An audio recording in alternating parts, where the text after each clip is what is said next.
At the end of every day, look at yourself in the mirror and ask, did I get better today? Monday, get better. Tuesday, get better. Wednesday, get better. If you do that for 5 years, 10 years, 15 years, how much better will you be? Are you getting better every single day? That's the real question. And it all comes down to taking small steps. You don't have to accomplish everything in one day or even 1 week. Just focus on getting a little better every single day.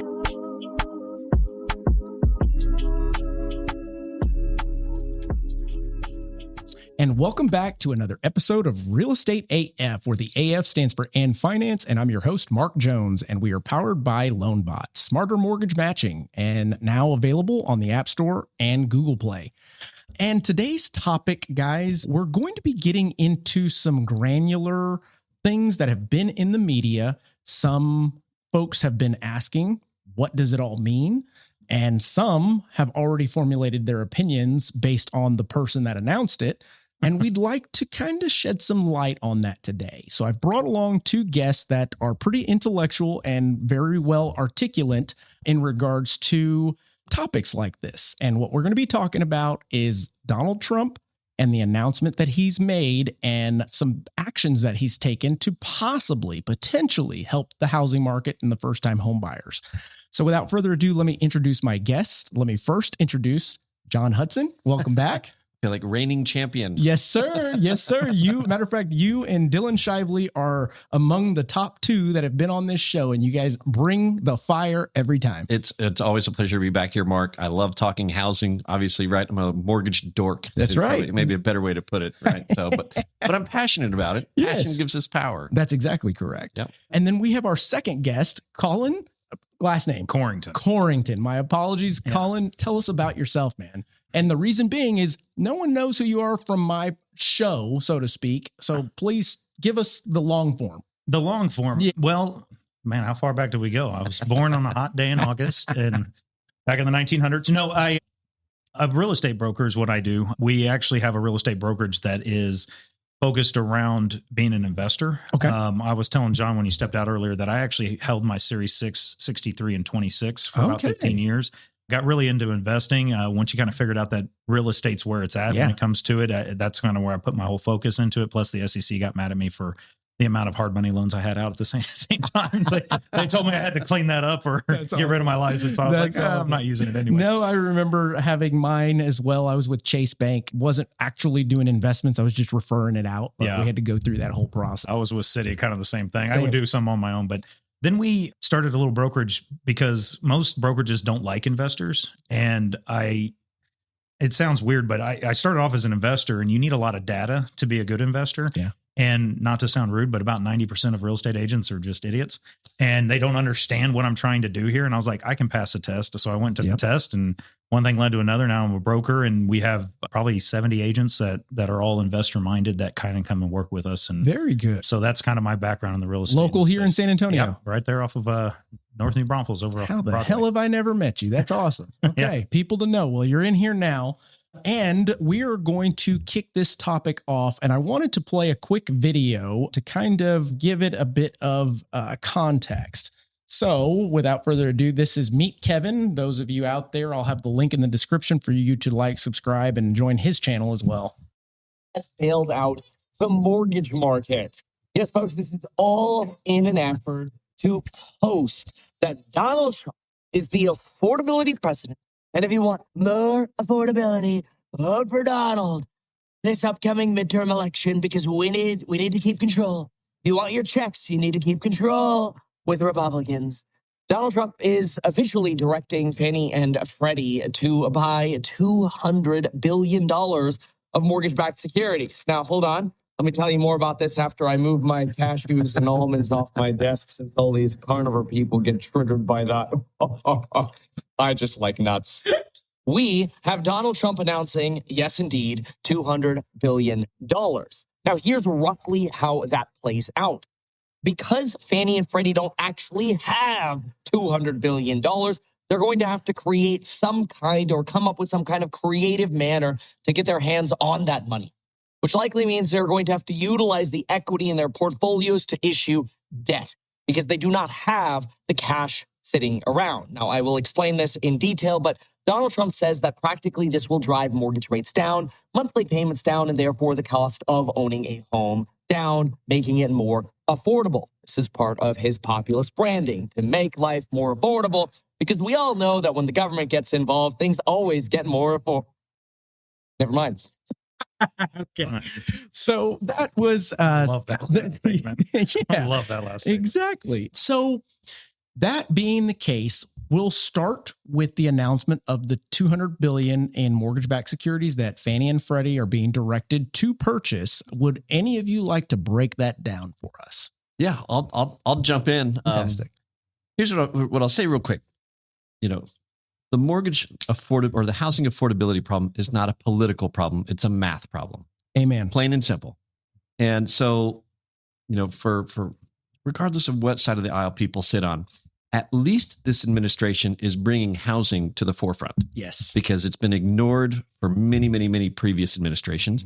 And nobody wants to talk about how affordability got worse under previous administrations. That's correct. So props to the Trump administration for bringing this up. Now, what I'll also say, some of their ideas misguided and absolutely. I'll be the first to say that. They don't know.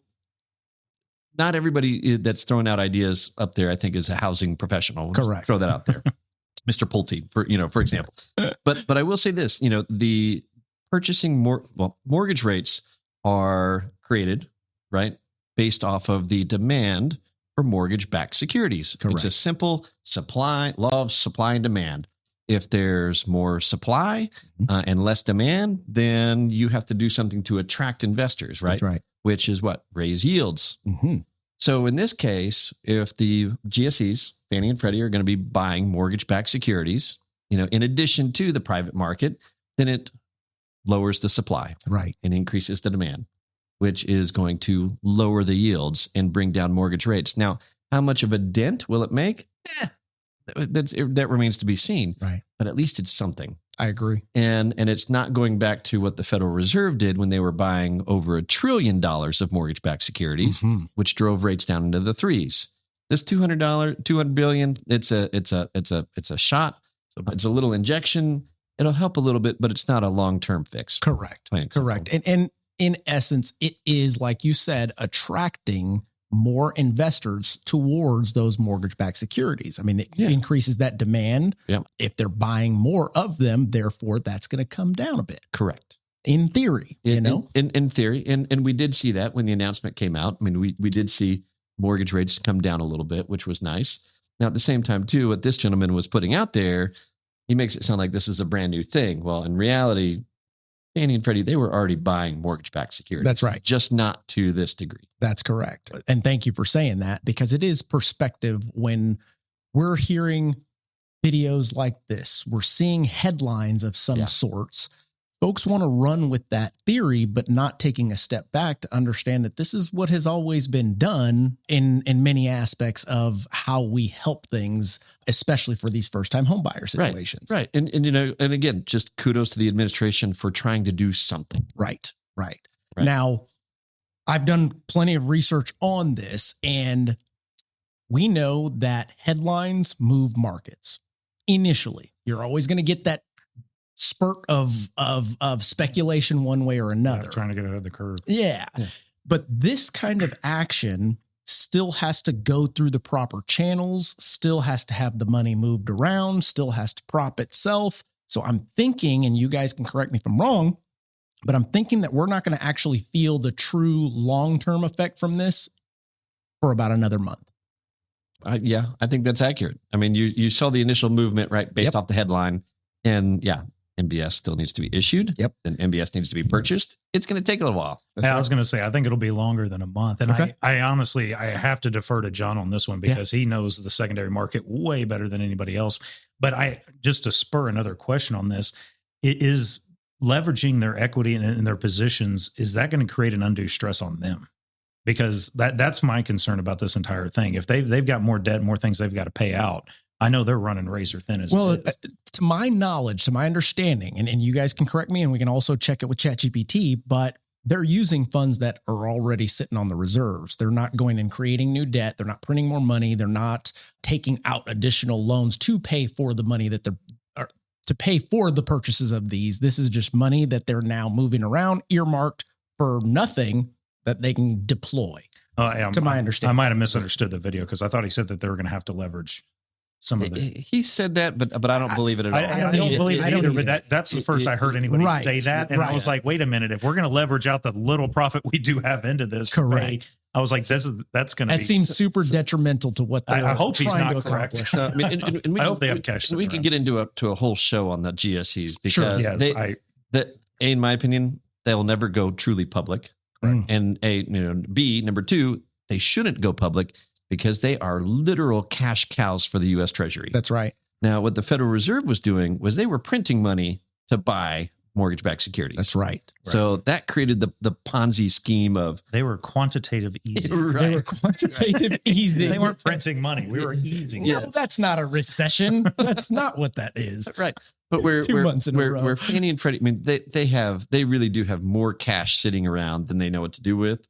So this isn't going to deplete all of their reserves. That's just a little bit misguided there. I mean, the Fannie and Freddie are in great positions, cash wise. And, even with defaults where they're at increasing, right, they're still at near record lows. So their cash reserves are absolutely fine. Yeah. Yeah. If they've got the cash, then pump it in there and let's see if we can get that market moving a little bit. Especially if it's a small portion of it, then and I've got a question for you guys, and I just thought of this right now. It's not even on the agenda, but if we're talking about home affordability and it being a tiny gap that interest rates can solve, let's say a half a point or so, and now everybody gets triggered back into the market because they see a 5 in front of it instead of a 6.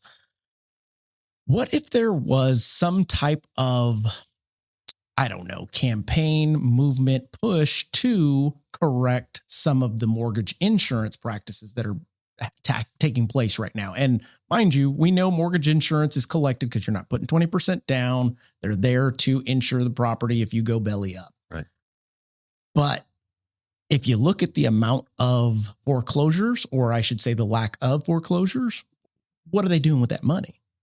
And therefore giving me the concept of, if most folks have $150 in mortgage insurance every month and it drops to 25, there's our extra money for somebody to afford without even touching rates, without touching the market, et cetera. Yeah. No. I mean, is that wild? No, it's not completely wild. So on conventional loans, right? Fannie Mae and Freddie Mac. Yep. So mortgage insurance companies are publicly traded. So they are for-profit entities. And so I don't see, you're not going to be able to get a government mandate necessarily to lower mortgage insurance on conventional loans. Now, what Fannie and Freddie could do is reevaluate loan level price adjustments, LLP, credit score risk, loan to value risk, what type of property risk, loan amount risk. I mean, you name it.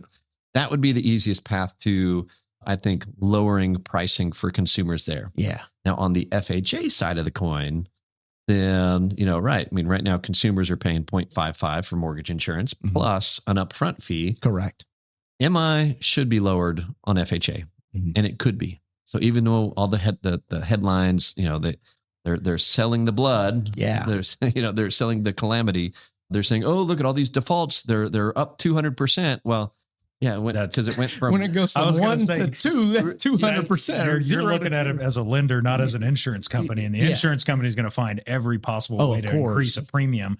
And they're investing all that money. That money never sits. That was what triggered the. If they're like any other insurance company, obviously I'm not particularly familiar with them, but every other insurance company is investing all of these premiums to get these bigger returns for their people.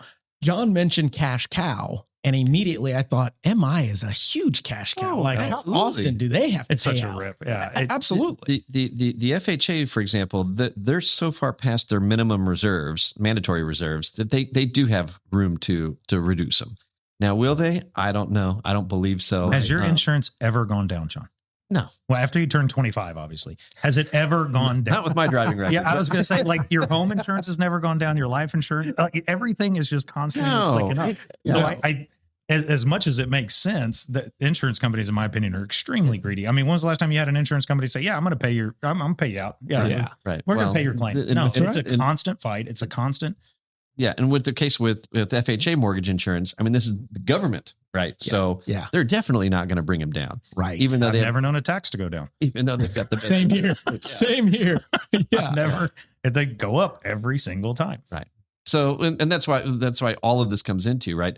It's not just one thing that's going to solve affordability. It's little pieces from all over the map. Right. Right. That's how we fix affordability in the long run. Yeah. To your point that you made earlier, like the adjustment of like, the debt to income and all those kind of things, that makes me a little bit nervous because that's kind of how 08 happened, right? All the ninja loans and all of that stuff happening. And you get people a little too extended. And so that Dodd-Frank and all that stuff that came out afterwards really tightened everything. The pendulum swung. And I agree. It needs to be eased up a little bit, but I feel like that's a really slippery slope. And I don't want to, it comes off borderline elitist because it's like, you need to be able to afford a house before you can buy a house. Like I don't think that's elitist at all. I mean, honestly, and the reason why I say that is I am tired of I'm still producing, John producing, getting the pushback from a borrower that's first time trying to buy a $400,000 house and wanting a $2,500 payment because that's what it was back in 2020. Right. Well, guys, it's time to reset your budget, your expectations, what you can actually get for your money or what you think you can afford monthly, because can you qualify? Sure. But you don't want to because the payment is too high. I get it. That's what the payment is for that home. And I'll get the question every single time. Well, how do I lower that? Well, there's a couple of ways, but the only one that makes the most sense is find a cheaper home. Yeah. Yeah. It's your $4 a day Starbucks habit. That's right. The $4 coffees isn't hurting your affordability. It's your $800 car payment. Yes. And it's your $4,000 mortgage payment. It's like, get a smaller house. It is, this is where the downfall, of, I think social media is not everyone's ready to live like a Kardashian and what's all over Instagram. We're not all influencers. That's right. Well, you're right. And the huge. Last time I checked, my assets weren't as big. True.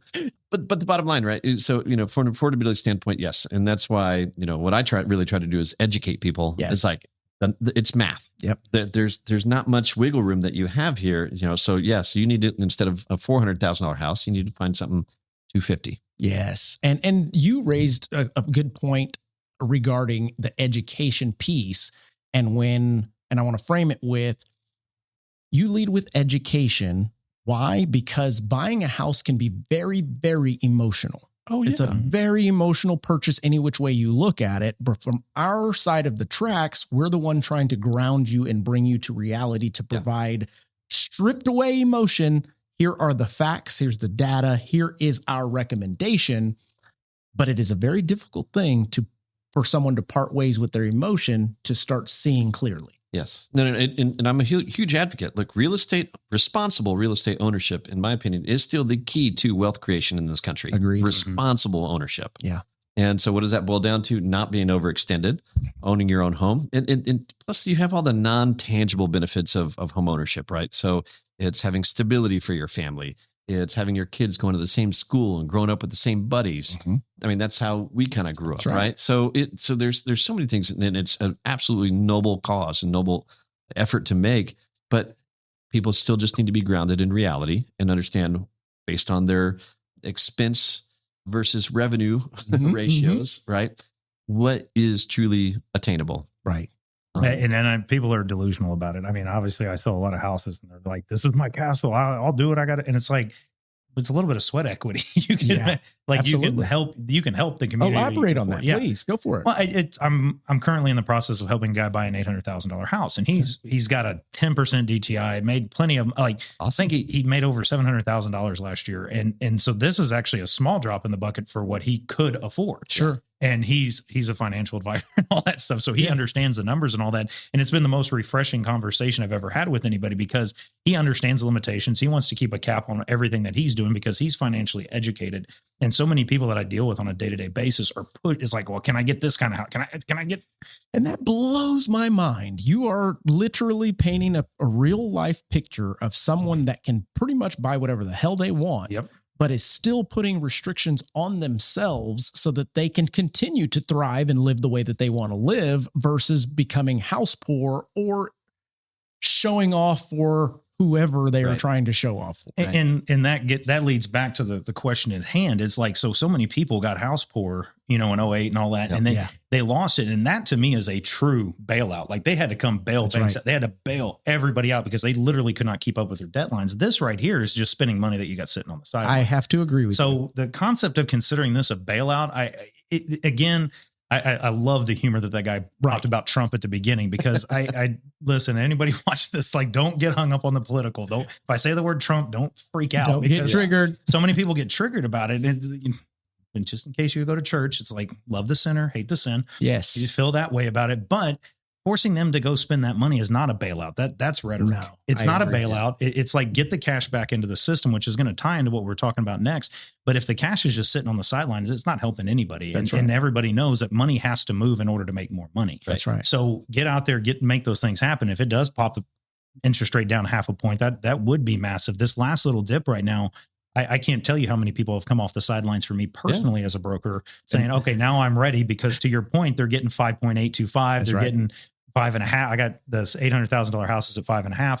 And I'm like, okay, so they're seeing the 5 and it is moving. And I got people coming off the sidelines. And if this will help more people move off the sidelines, it helps everybody as money moves. Correct. So many people think that you need to have all your money sitting in a mayonnaise jar somewhere. And it's like, no, it's got to be moving if you're going to make more and if you're going to help any of these situations. No, that's exactly right. I don't think it's a bailout. I think it's, if you got the money sitting around, you need to move it. And if it's going to help the rest of the consumers do it and it's not going to over leverage them, I personally don't see the harm in it. Absolutely. And I want to kind of dissect the first part that you mentioned here. It is not a bailout. I agree 1000% with that. This is more an inducement for people to buy. Hopefully something that will reduce those rates temporarily. Long-term doesn't matter, but at the point that it gets the market out of this freeze situation that we're in. Psychology. That's exactly correct. 100%. Yes. Why does every price end in 0.99? That's right. That's right. That's exactly it's right. It's just that psychology of it. It's 5, not 6. And most people don't know. I know John knows this. What's the average FHA since its inception in 1932? 7.5%. Oh gosh, At least. Más o menos. I mean, it's around there. Yeah, and really same thing with Fannie and Freddie conventional rates. Right. I mean, it's over 7%. Yeah, I was just say 7% is the average since 1932, and we're at 6%. And everybody's freaking out, and I'm like, we're still below average. I'm sorry, the house you want cost $700,000. But like, we're still below average. I mean, we've been as high as 12-13%. That's right. It's rates by themselves. They're not the problem. I mean, you got to look here. I mean, just here in Bexar County from 2019 to 2024, property taxes rose over 32%. Absolutely. Homeowners insurance. Thank you, Bexar County. Protest your taxes. And you know what I think so funny? Yes. Where's the camera? Protest the taxes every single year. And you know what's so funny is, like, every school district's still doing bonds.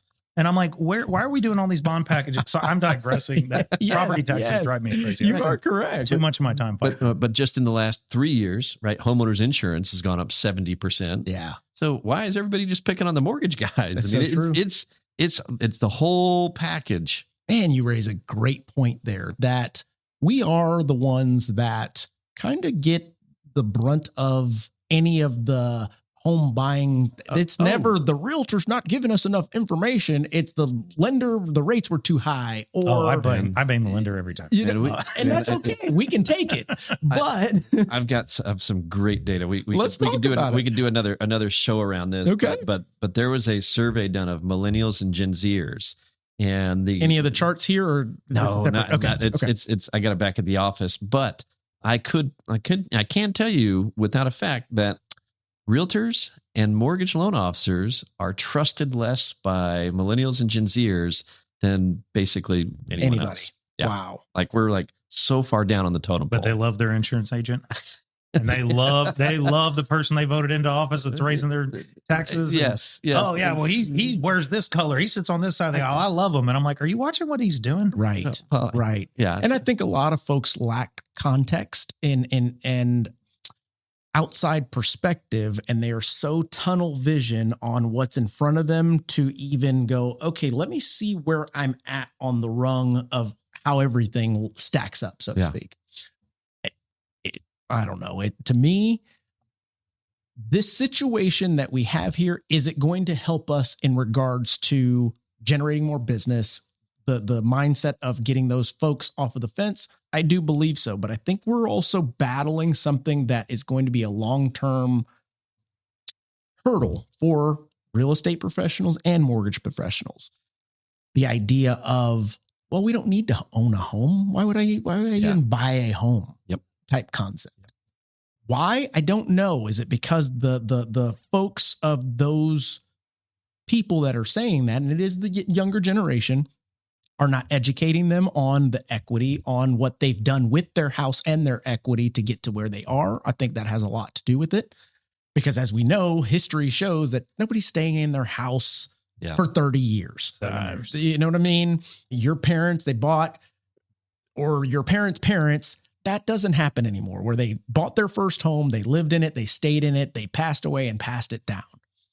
It's not happening that often. Matter of fact, isn't the baby boomers, they own most of the real estate in the United States. So at a certain point, when that shifts, are they going to allow it to shift, or are they going to just squander it? Who knows? Yeah. I mean, you look at it and people go, well, I can't take it with me.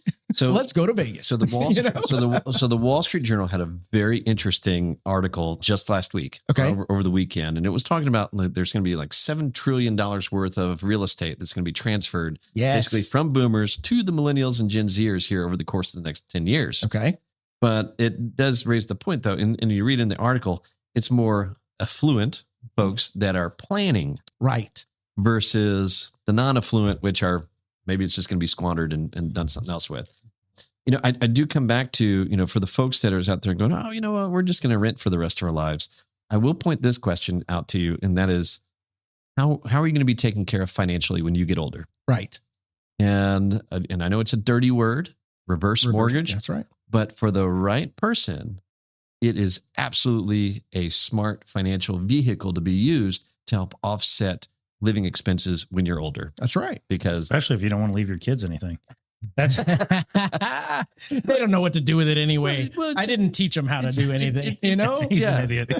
I'm not going to give him much money. That's right. But it is just a reality, right? I mean, so if there's an asset that can be utilized to help, potentially increase tax flow or cash flow, or just no longer have a mortgage payment, and use it rather than become a burden on, your heirs. Yes. But on the flip side, if you're one of those people that rent your entire life and that's what you're going to do, why would I own a home? I own a lot of properties that I rent out to people. And guess what happens every single year? That's right. My taxes go up, and therefore your rent goes up. Yeah. And so that is a non-moving target, right, for renters. And if you move to somewhere else, usually if you've been in a rental for 5 years, you tend to have a very modest versus moving to a different place.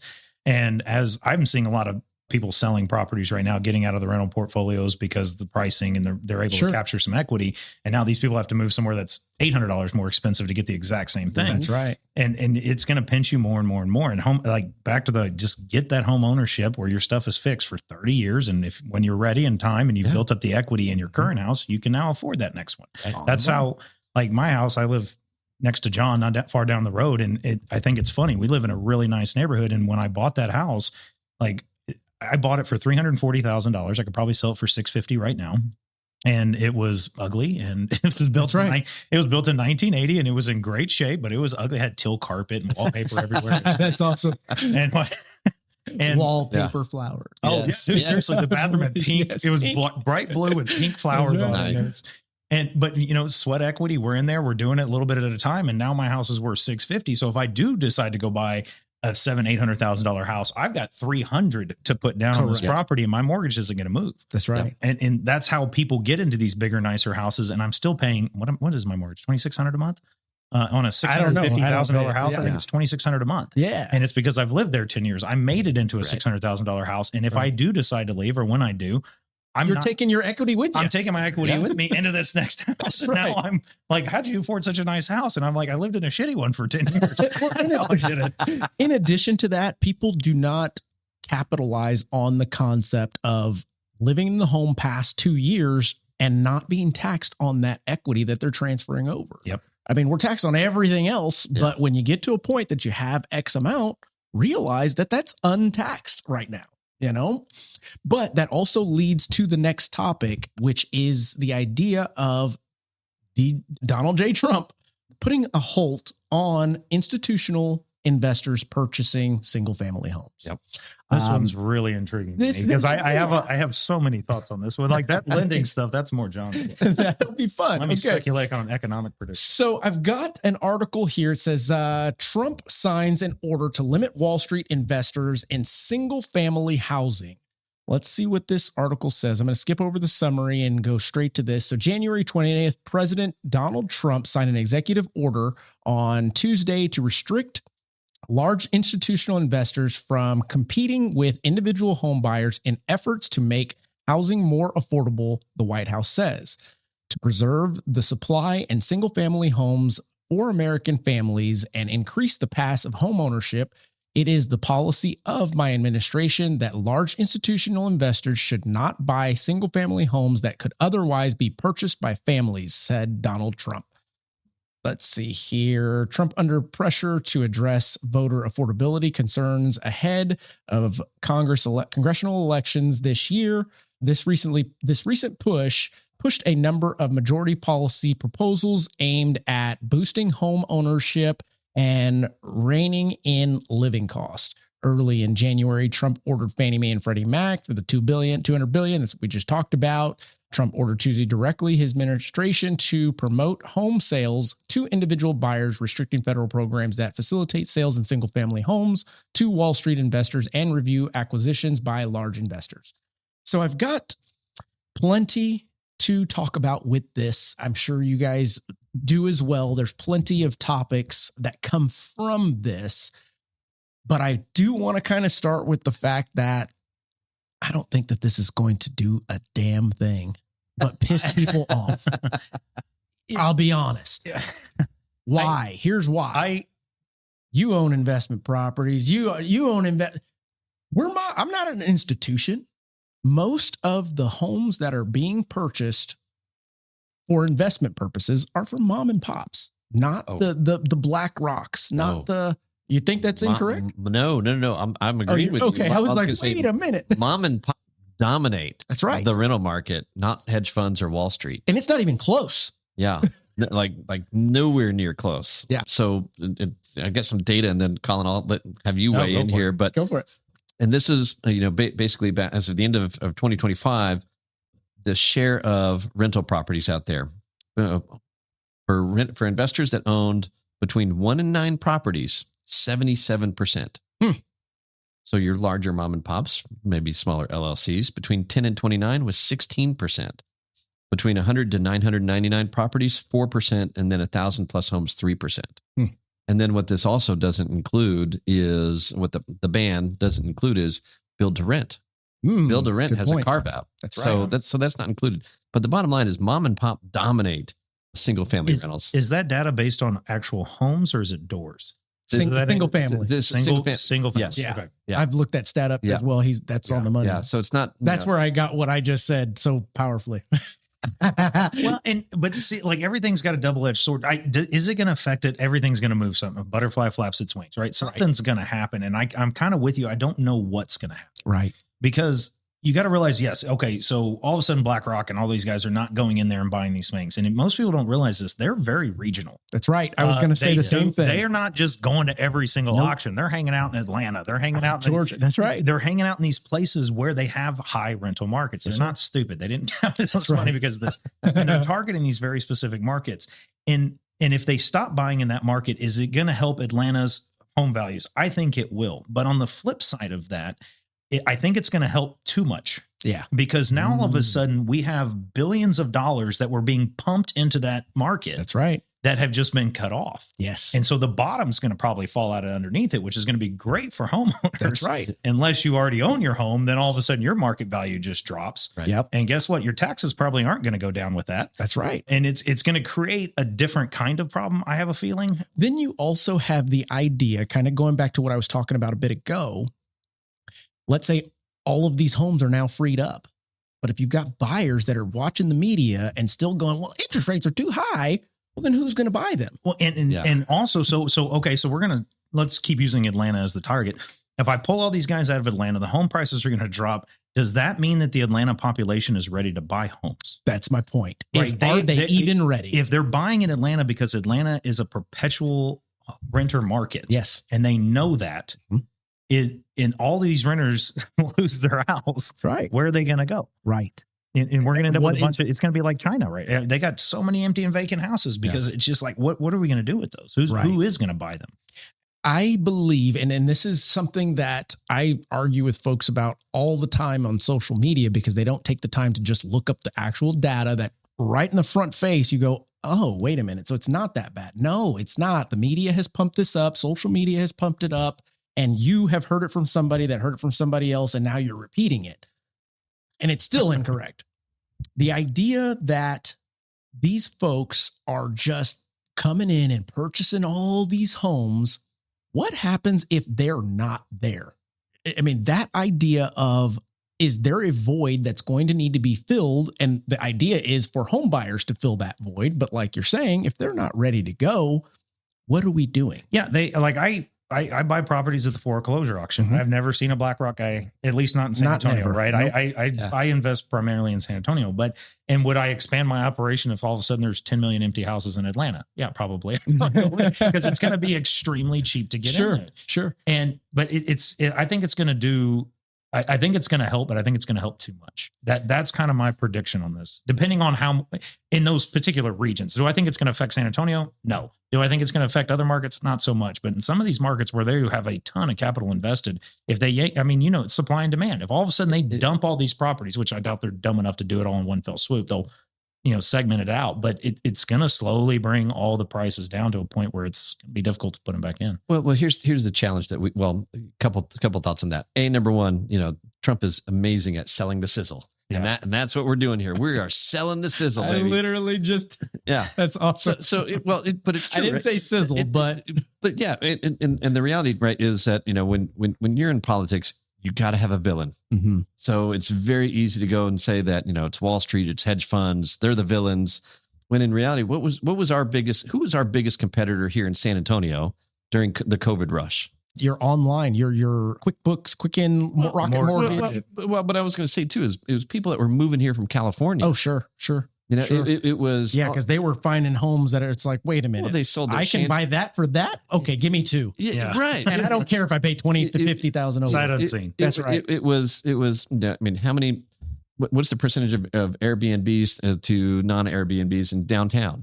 I mean, it's, I can look it up. So look up Dignity. Yeah. You would just be curious to know, because it's not the hedge funds and Wall Street that's the biggest problem for the consumer, and it's not a political problem. Housing affordability it all comes back to math, right? And so to your point, Colin, is like, yeah, landlords disappear tomorrow. That doesn't mean housing affordability got better. Maybe a little bit, but does it mean that everyone's going to all of a sudden go out there and become a homeowner? No. And that's the problem. And then do we loosen up the requirements so much that we can actually get them in there? And then we end up with this whole problem all over again, and we're backsliding. Right. So what I put here was, what are you guys' thoughts, having talked about what we just did a moment ago, that could it change things? Sure, maybe, but I don't think it's going to change much. It'll only maybe hurt. Do you think that this was done to kind of appease the opposition? And what I mean by the opposition is all the folks going, tax buying the rich, right? Tax the rich guys always got it. guy. Yeah, that's right. Yeah. And sell the this villain. on its face, Donald Trump saying, no, investors, you can't buy. Maybe it gets somebody to go, I didn't like that guy, but you know what? Maybe. I think what's funny about it, honestly, if I was sitting on that portfolio it's kind of time. Yeah. Like you've captured the equity you're going to capture. It's going to slow down quite a bit. Yeah. And they're going to want some of their cash back, because I think that we're going to have some more market fluctuations that are going to find better opportunities to buy. And I think they're already they're happening. Okay. Yeah, you're right. We can't buy anymore. No big deal. That's right. I agree. Yeah, we're going to cash out. Now we're just going to go build to rent. Yeah, we're going to build a rent, or we're going to put it in other markets. And it's just. So, Amy, if you could throw that up on the screen real quick. So we looked up what we were trying to find here, the amount of owner-occupied versus investment properties in the inner city of San Antonio only. And it looks like it's only pulling up data from 2023, but I can only imagine it hasn't changed much, right? It's about that still. Still, okay. So we're at 52% of owner-occupied. Yay, we're winning by 2%.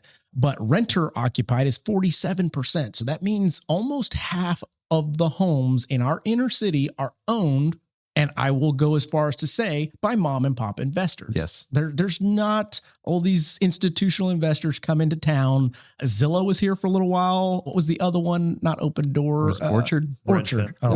Yeah. Orchard. They're gone. Yeah. They sold quick. They lost their ass. They got out.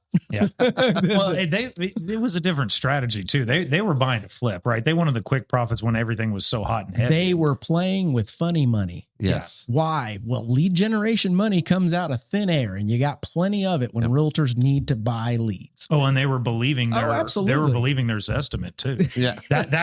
Honestly, that was a big problem because when they would offer me things on properties, I sold a bunch of stuff to Orchard. I was like, take this turd. Yeah. And they would overpay me 40% over what a San Antonio investor would pay. And I remember thinking to myself, and I'm like, y'all used y'all's own Zestimate, didn't you? You used your own. And then one of the most interesting stats, we'd have to look it up, but the CEO of Zillow sold his $5 million house for $600,000 below his own Zestimate. I was like, so even his house isn't right in his own system. And if you're buying based on that crap. Yeah. And so don't ever call a realtor and say, my Zestimate says my house is worth this much. Don't do that. It's a question from that waste of perspective. Do you think that, how do I put this? I can't even remember what it was. It'll come back to me. Zillow, you're buying homes, all that jazz. Well, while you're thinking, Go for it. But along the lines of this, man, I saw the Sabor housing forecast years ago, and it was one of those charts where I saw it once and then never could find it again. But it was literally a heat map of San Antonio, and it was, like basically blue was you owned, red was you rented, and it was basically take the map of San Antonio, and if you cut it in half, the north side was obviously dominated by majority ownership, and the entire south side was dominated by majority renters. Mm-hmm. And so this comes back into the play of again, affordability, getting people into a mindset that you can go from a renter to an owner. Mm-hmm. I sent over another chart today that showed top things that people are delaying home ownership on, and it was interesting. So this was from July of 2025 to September, and the number of people that said 41 in July of 2025. 41% of folks said that they were saving money for down payment, and that was holding them back from buying a house. In September of 2025, that had jumped to 50%. So that tells me that people are wanting to, but man, the down payment thing is kicking their butt. And at the same time, though, from rates, people waiting for rates to go down dropped from 32 to 26% in that time frame. So people are wanting to buy, and I think there's still so much bad information out there about how much money you need to buy a house. Oh, absolutely. I still blame Dave Ramsey for that, Agreed. right? You don't need 20% to buy a house. That's right. And there's plenty of down payment assistance programs out there. Mm-hmm. So it all comes back to the education side and getting people into a mindset of, you know what? You don't have to rent for the rest of your life. You can own. My line to that is I literally give them, well, not your number, but like Cap or something. Yeah, I'm like, just go talk to them and see where you're at. Because the best thing is good loan officers. If you can't afford a home, then they will help you with a roadmap how you can. That's exactly right. Because sometimes it's not necessarily saving more money. Sometimes you got to get rid of that Discover card. That's right. That's what's killing you. And more importantly, sometimes you need someone that you don't know that's not in your sphere to say, hey, you need to get rid of that Discover card. Well, what is does that make sense? It's the dinner topic conversations. Yeah. You don't talk religion, politics, sex, money. That's and right. It's like, but money, like you have to talk it or you're going to continue to be where you're at. And so go to a trusted third party and talk to them. And it is like, I always tell everybody before I send them, I'm like, hey, listen, good loan officers, like if you go to mortgage.com or whatever is, they're going to take your social security number and give you a pre-approval letters, just period, based on that. They don't do any of the homework. I said a good loan officer is going to give you the full financial rectal exam. That's right. Before they ever write a piece of paper for you. And that is massively important. And so many people can afford how they're a month away from buying a house. You're it's right, like, just go do this. Yeah. And actually Aaron, one time he tripped me out real bad. I had this couple that wanted to buy a house and they were in there talking and he was like, do you have that? It was a Discover card, funny enough. You have that Discover card on you. And he's like, yeah. He's like, go buy lunch real quick. Don't spend more than $30 and come back. And he came back and their credit score jumped up. That's right. That's right. Okay, now I can get you. Sometimes it's that simple. Yes. Sometimes you are a long way away, but if you sit in your room by yourself, you're always going to think you're a long way away. And you definitely need someone that will take the time to do that right there that you're talking about. Sit on screen, in person, on a Zoom call, share the debt, because sometimes a lot of people don't want to see it themselves. I know. Put it on the screen. It's time to literally let it all out. Now we're going to go through this. I show everybody their credit So report. do I. Yeah. It is a full examination. Because you're asking me, how do I buy a house? I'm about to show you how you make it happen. And whether that be, see this $900 car payment? What is that? Oh, it's a blah, blah, blah. Okay, well, can you live in it? No. Okay, let's probably chop that in half, find something that's more affordable, because your goal is to actually buy a home, right? Yes. Okay, well then, once you get into the home, go buy it again if you want to, if your budget allows for it, et cetera, et cetera. Now, I remember when I was talking about, when you were mentioning the Zillow concept and they were overpaying, do you think that that was around the time that they were overpaying intentionally to control the market? I do 100%. It definitely backfired on But them, again, it was speculative, right? Houses were moving so quick. Californians, everybody's paying 20, 30, 50 over market. Everybody's coming in here and they're like, oh, I'm going to lipstick this pig and I'm going to kick it over real quick.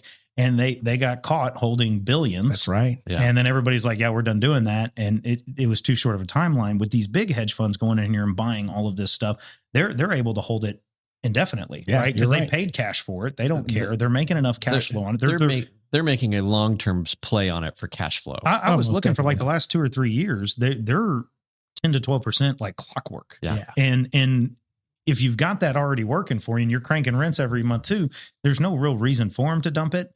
But like I said, if you force them to, or if you start telling them they can't do any more of it, then that side of that portfolio is going to shrink. And I think it's going to hurt. In a good way, prices will go down, but to what extent? To what extent? Right. It's like you want some value in your home. Everybody thinks they want home prices to go down until you own a home. And no, what we want is tax values to go down, more exemptions out there for people. It should be a rule that the taxing authority, whatever they put a value on, that should be considered an offer. I like that. Are you ready to buy it? I've got if you say it's worth this much, here. I'd sell my house right now for what they think it's worth. Yes. We have a bunch of empty houses and renters again. Here we go. It's just like Zillow buying all these things. It's like, here we go. That's awesome. You want to buy it for that? I'll sell it to you. So I've got one of the images that John sent over, and this is kind of back to what we were talking about here. It says mom and pop investors still own a vast majority of single property or single family homes. Will a ban Wall Street ownership help affordability? And you've got the literal, and I love this because it shows perspective at its finest. The institutional investors make up a sliver of the entire market. Am I reading that correctly? That is accurate. Yes. You know, and that is amazing. Once you see it, right? And you perspective. Yes. And now it's like, oh, wow. Okay. Well, man, Trump's selling the sizzle over here. That's right. That's right. And he's selling hate the rich, right? It's like, it's that sizzle. Yeah. I think you're right. I think he's probably trying to get a few more of the votes on the other side. Going, yeah, he's attacking the problem. Art of the deal. He's not dumb. Anybody that wants to think he's dumb is sorely mistaken. So you've got a couple of other ones on here. Do you want me to throw those up so we can talk about? Yeah, because the build to rent one is actually really interesting. I'm curious. There you go. And the data here, and this is interesting, right? So look at the note. In 2025, build to rent deliveries were 45,000, a roughly 3% share of annual new housing supply. So build to rent compared to what D.R. Horton and Lennar and every other home builder are putting out there, they built 45,000 homes, but that's still only 3%. Yeah. So even the build to rent is still overall a relatively small number when you look at it that way. So, to that end, I mean, I say, continue to build to rent. Yeah. Yeah, most definitely. And what I've seen too is I've seen some of the build to rent guys out there actually kind of creating also more build to own or rent to own. Right. So it is an avenue that perhaps, can be used to help get people into a house responsibly. And what about this one here? The big one here, right? And this is, again, I throw this out there. Still to this end, down payment is still the number one issue keeping people out of a house. And what I find strange with that is with all of the data that's out there, that to still be an excuse or a reason for folks to hold themselves back, I feel as though it's becoming a cop-out versus a true reason. And more so an excuse, not a reason, if that makes sense. I mean, why? I just launched a mobile app that you know of, LoanBot. Jump in there, throw your credit score in, all that stuff. It'll give you all the programs that you qualify for. Well, and a ton of them you don't need a down payment for. Well, right. But I'll also throw out there that there's not enough within our own industry that are out there actively promoting down payment assistance programs like the Texas State Affordable Housing Corp that'll give somebody up to 5%. Yeah. And why aren't they advertising or promoting it? One reason: revenue. That's right. You don't make a lot. You don't, but you help a family. When you do things for the right reason, the universe will pay you back. Absolutely. It always has. This is what I always tell.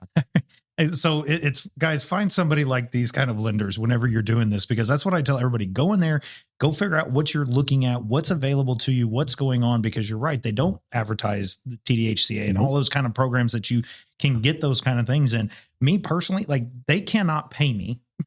And I can't sell you a house unless you have money. That's right. So we work hand in hand. That's why we find a loan officer we like that answers the phone and go talk to them and get this done, because you can own a home. That's right. It may not be the home you want. It may not be the one you saw on HGTV, but you can turn it into that if you got it, because you're going to be saving money in the long run. Absolutely. And if you're young, look, I get it. You know, life is expensive. It is hard to save money relatively, right? And with the median sales store is still freaking me out right now. yes. What I spent. Have you filled your basket lately? Like, if you fill it up, I wish HEB was a publicly traded company. I haven't. No, I go to the grocery store, which is right behind us here, for things, and then when I get home, all the groceries are on the front porch. I'm like, oh man, we did it again. What was I going to say? Yeah. So median home price, we'll just call it 300,000 here in San Antonio, right? Yeah. So median home price. If with FHA, I mean, you're still looking at minimum 3.5% down. So not a whole lot of people just have 12 grand laying around. Right.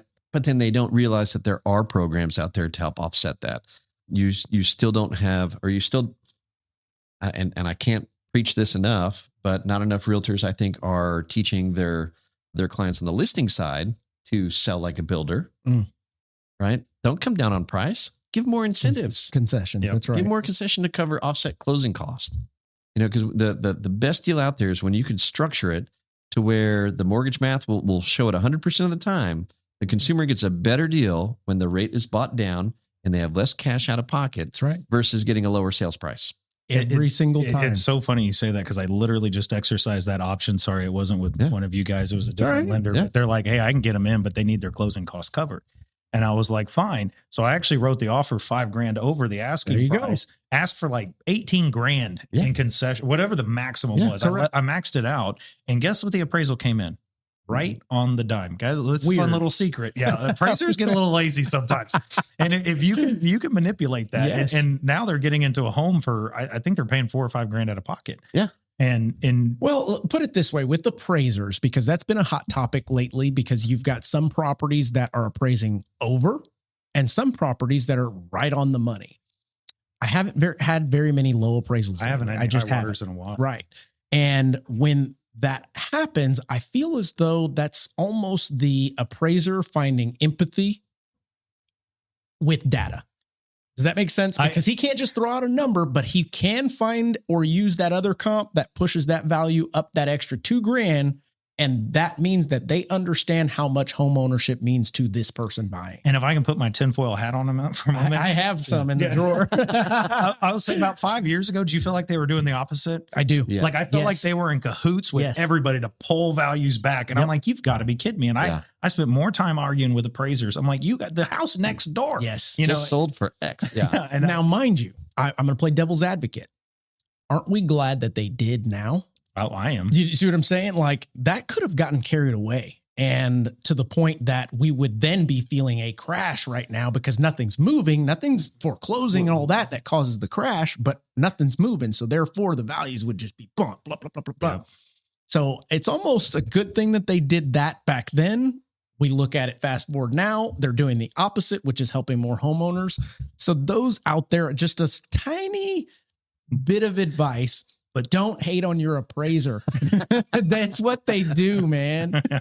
Let me argue with them, right? Yeah, you don't get mad. I'll get mad. That's right. But that's why, like, BlackRock has been helpful. Like, I'm pretty sure, like, if we keep on that, because I did see they bought a lot in Atlanta. If they would not have bought in Atlanta, what would the Atlanta market Good look like point. right now? Yes. Like, what would it be? Detroit in the 80s. Maybe Detroit so. in the That's 80s. right. Wow. You were going to say something. Oh, I forgot what I was going to say. But It was along those lines, and I think it was just I think the appraisers are doing a good job with the data that they have, and I think the good ones are reaching out and having conversations with agents. So saying, wait, how did you get this number? Oh, okay, because a lot of times there is data out there that's not in the MLS. Yeah, most definitely.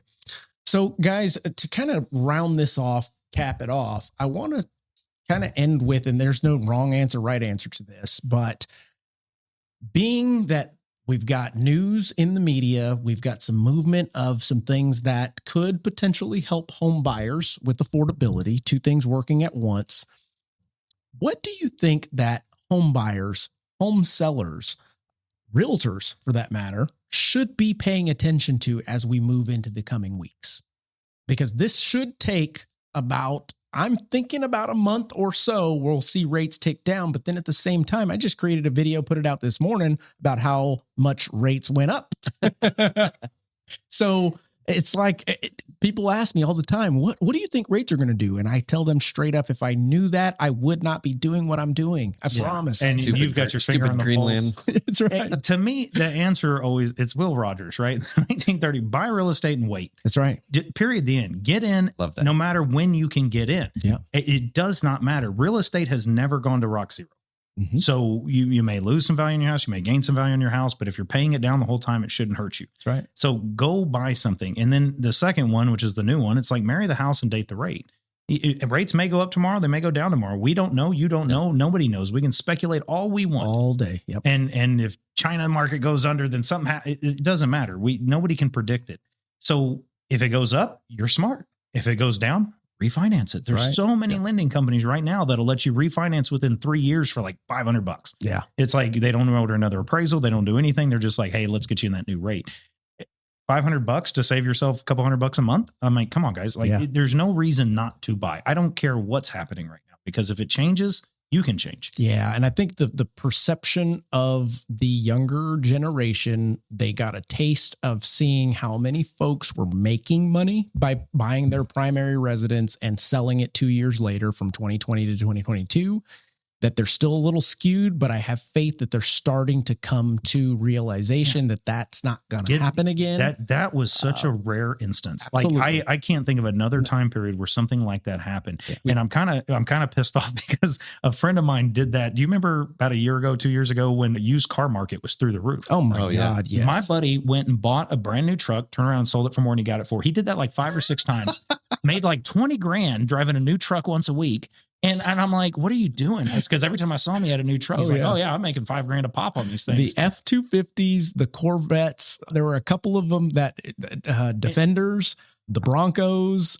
Buddy of mine owns a dealership, so yes, I was one of them that would do that, but I lost my ass on. And Noah, on the flip side, if Noah, if you're watching this, I'm mad at you still about not telling me you were doing that till then it was over, right? And it's like, okay, I can sit there and pout about it, or I can go buy a new truck and just deal with it. You know what I mean? It's it was a weird timing, it was a weird market, and you can't time the market, right? It's catching a falling knife. God. You don't catch a falling knife, and don't try and time the market. Just do what you're gonna do. And no matter what, see, you got Rich Dad Poor Dad over here, Millionaire Mindset. Every single solitary book you see on any kind of wealth creation says buy a house. That's right. And if you're too scared to go talk to one of these, because he's scary, I get why y'all are scared of him. He got tattoos and stuff. And you're scared. Guys, don't be scared about it. Go figure it out, because all of this, it ultimately is noise. I mean, we collectively have decided that, yes, it may do something. Yep. It's probably not going to do anything here in San Antonio. I don't know where your viewership is. Yep. But it's like, it may or may not affect you. And if it does, we pretty much said it's going to be a small effect, and it's mostly talking points, as with everything in the news.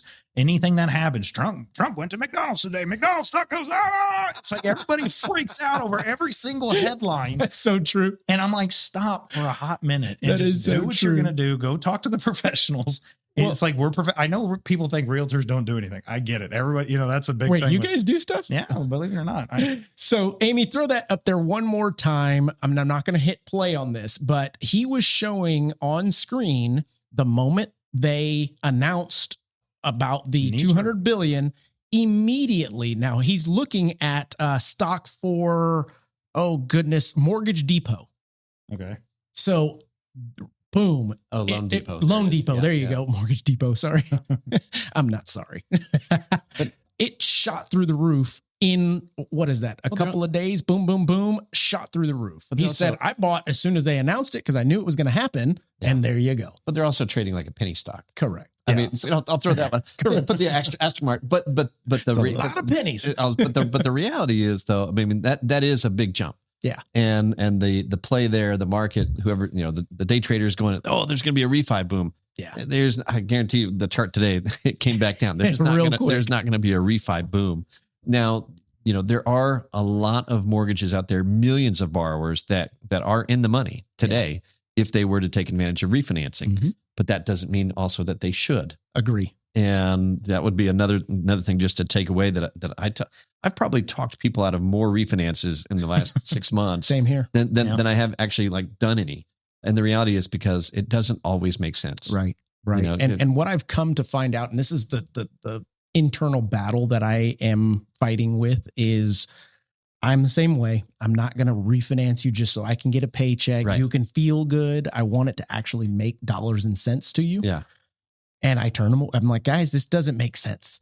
God. Fast forward a month. Yeah, we just closed on our refinance with such and such online company. Why? Because you just rolled in $8,000 of your equity is gone. So it's like $40 a month. Do I stick to my guns to continue advising people the right way, even though they're going to go and do it anyway, or go ahead and jump into what all the other paper pushers are doing? For me, I'm going to stick to my guns and continue to do that because it will be fruitful for me down the long run. It's the same thing with me when I go look at houses and people, I do a lot of investing and they're like, I want to dump this house, and I'll walk in and I can't tell you how many times I tell people, I was like, never sell this house to an investor. That's right. You can get more money online just as fast, or listing in the MLS, right? Don't do that. And when it comes to the loan officers, guys, if you don't sit down with them and look them in the eyes, you need to take people's advice. Yes. You need to be able to listen to them. I abhor the .coms, the 1-800, whatever. If I call in and I get a different person every time I'm doing this, I know for a fact they do not have my best interest in mind. I'm a number and they just want to close the deal. That's right. If I have an advisor, somebody who's telling me it's like, hey, not yet, you need more equity, not yet, rates need to be down further, not yet, or hell yeah, you need to do it now. Yeah. Like you should be talking to these people. Like most people get financial advisors and they set up their portfolios. So if you're not talking to them once a year, you're not doing the job. Right. That's their job. That's what they're here for. Same with you guys. It's like your job is to educate the consumer and make sure it does well. And my best advice, if you are talking to a lender, if you don't talk to them directly every time, and if you can't meet them face to face, go find somebody else. Period. The end. That's right. Guys, is there anything else you want to add to this before we close this off? I'll just reiterate that. Please do. Even though some of the ideas may not be the best ones, at least this administration has brought housing to the conversation table. Yeah. It needed to be. Affordability is still a giant problem in our country, but it's not a political issue. It's a math problem. Yeah. And I echo that, guys. It just don't hate something because somebody said it. Like right now, politics are so polarizing. Yeah. It's like you got to go talk to people about it. Just because somebody says something doesn't mean it's gold, and it doesn't mean it's the worst thing ever, worst ever thing to possibly happen to us. Go talk to somebody who really knows what's going on and fill it out, and stop making mountains out of molehills. Like just because it's a headline doesn't mean it's going to completely change the way everything looks. Yeah. It just means there's going to be a little hiccup somewhere along the way. Maybe it will be a big one, but it does not deter from the fact that homeownership is important. That's right. It will never deter from that. So amen to figure that out. Guys, this has been a great discussion. Tons of valuable information that the folks listening can actually take and utilize and formulate their own opinions on, maybe cross-reference with their own personal lender. And if you don't, hey, look us up. We're here. I do thank you both for joining me today. Colin, thanks for having us. Pleasure to meet you. It was a pleasure. Absolutely. I'm going to start sending you my lending. No, don't do that. Don't do that. No, that's my dog right there. And now I want to talk to you guys. I want to first ask, and this is, I don't know, rhetorical or whatever you want to call it, but when was the last time you pressed your insurance for lower payments? When was the last time you went to McDonald's and complained about their pricing? When was the last time you went and bought shoes and tried to negotiate with the cashier about a lower price? Rarely ever happens. How much are those shoes making you in the long run? How much did that Big Mac get you to the next whatever phase in your life that you could leverage? And my point is, rates are rates, guys. You've got property that can eventually build some equity for yourself that then down the road you can leverage to utilize to grow your empire, whatever that may be. Pay off old debt, put kids through college, pass down generations, make memories. But I think what we need to get off of is focusing so heavily on interest rates and be more informed about the strategy that you're actually using to purchase your home. Get with professionals like John and Colin here and do the research. Stop getting on headlines and actually speak to an individual that does this for a living. I guarantee you, I'm not going to go to a doctor to ask him mortgage advice. Okay. That being said, guys, we are going to continue to bring you guests like this in the lineup for 2026. Let's throw this on the screen. Let's get to it. And your channel.